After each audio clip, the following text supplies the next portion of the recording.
Perkembangan bahasa anak SD. Yang pertama, definisi. Kedua, faktor-faktor. Ketiga, tahapan-tahapan. Keempat, implikasi. Dan yang kelima, teori. Definisi perkembangan bahasa anak SD. Bahasa merupakan alat komunikasi yang digunakan oleh seseorang dalam bergaul atau berhubungan dengan orang lain agar saling mengenal. Pada perkembangannya, bahasa dimulai dengan suara atau bunyi tanpa arti dan diikuti dengan ucapan satu suku kata, dua suku kata, disusun kalimat sederhana dan semakin berkembang. Menurut faktor yang mempengaruhi perkembangan bahasa, proses jadi mata, yaitu anak itu atau organ-organ suara atau bicara sudah berfungsi untuk berkata-kata. Kedua, proses belajar, yaitu anak yang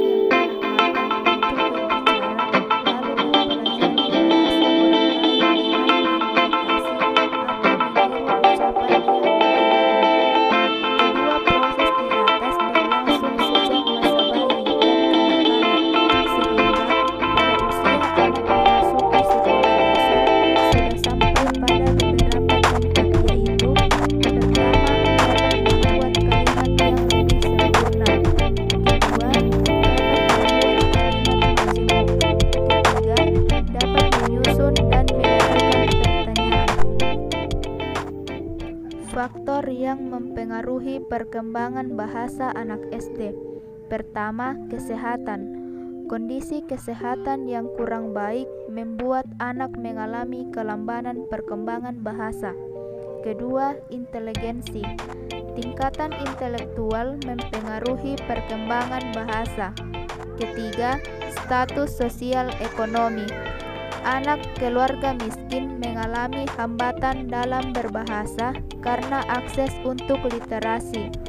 Keempat, jenis kelamin. Vokalisasi anak perempuan lebih cepat sejak usia 2 tahun. Kelima, akses komunikasi. Keterbukaan dan dukungan untuk bergaul dengan lingkungan sekitar. Keenam, hubungan keluarga. Pola asuh keluarga yang demokratis dan autoritatif yang memandang dan menempatkan anak sebagai bagian dari keluarga. Perkembangan berbicara dan berbahasa anak usia 7 tahun. Yang pertama, senang mendengar, bercerita, suka menulis cerita pendek, bercerita dongeng hayalan. Kedua, menggunakan gerak tubuh untuk menggambarkan percakapan. Ketiga, menggambarkan pengalaman secara rinci. Keempat, membesar-besarkan kejadian adalah hal yang wajar. Yang kedua, perkembangan bicara dan berbahasa anak usia 8 tahun. Pertama, senang menceritakan lelucon dan teka-teki. Kedua, mengerti dan melakukan instruksi beberapa tahap. Ketiga, membaca dengan mudah dan memahaminya. Keempat, menulis surat atau mengirim pesan kepada teman. Ketiga, perkembangan berbicara dan berbahasa anak usia 9-10 tahun. Pertama, senang berbicara, seringkali tidak berhenti dan tanpa alasan yang jelas. Kadang digunakan sebagai alat untuk mendapatkan perhatian. Kedua, mengungkapkan perasaan dan emosinya secara efektif melalui kata-kata. Ketiga, menggunakan ucapan populer yang sering diucapkan oleh teman sebayanya. Yang keempat, perkembangan berbicara dan berbahasa anak usia 11-12 tahun. Pertama, menjadi pendengar yang suka berpikir. Kedua, senang berbicara dan berargumentasi, tidak pernah berhenti dengan siapapun yang mau mendengarkan. Ketiga, menyelesaikan sebagian besar perkembangan bahasa pada akhir fase ini. hanya sedikit perbaikan masih diperlukan selama beberapa tahun. Implementasi perkembangan bahasa anak SD. Bahasa adalah sebuah hal yang sangat penting dalam kehidupan manusia, tak terkecuali dalam dunia pendidikan. Dalam pendidikan di sekolah dasar, pembelajaran yang dilakukan oleh guru dalam menyampaikan materi harus menggunakan bahasa anak atau bahasa yang sesuai dan bisa dipahami oleh anak. Jika proses belajar mengajar di kelas berjalan dengan bahasa yang cukup efektif, maka akan berdampak baik pada perkembangan belajar anak. Namun, apabila belajar mengajar menggunakan bahasa yang kurang efektif, maka perkembangan belajar anak pun kurang baik. Teori perkembangan bahasa. Yang pertama, teori nativistik. Transformational grammar theory adalah unsur semantik lebih berperan daripada struktur kalimat.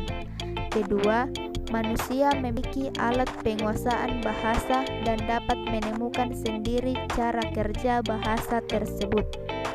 Yang kedua, teori behavioristik.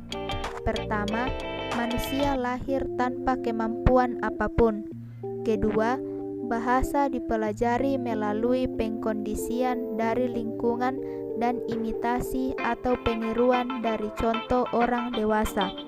Ketiga, anak harus belajar berbahasa melalui proses imitasi dan diperkuat dengan diberikan reward. Ketiga, teori kognitif.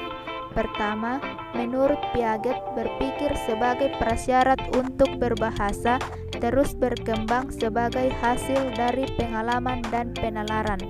Kedua, perkembangan bahasa bersifat progresif dan terjadi pada setiap tahapan. Yang keempat, teori pragmatik.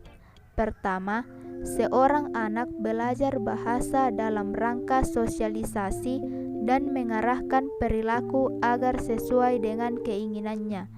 Kedua, anak selain belajar bentuk dan arti bahasa, juga beracuan pada fungsi bahasa. Yang kelima, teori interaksionis. Pertama, bahasa merupakan perpaduan antara faktor genetik dan faktor lingkungan. Kemampuan kognitif diasumsikan terjadi secara bersamaan.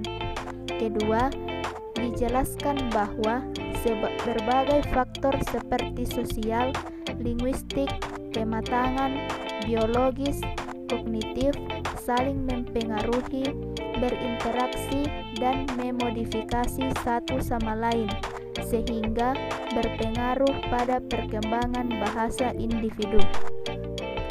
Jadi kesimpulannya, perkembangan bahasa anak SD yaitu perkembangan pada tahapan sekolah. Di sini anak mulai belajar bahasa dengan sungguh-sungguh, mulai dari alat komunikasi baik secara lisan, tertulis, tanda-tanda, dan isyarat.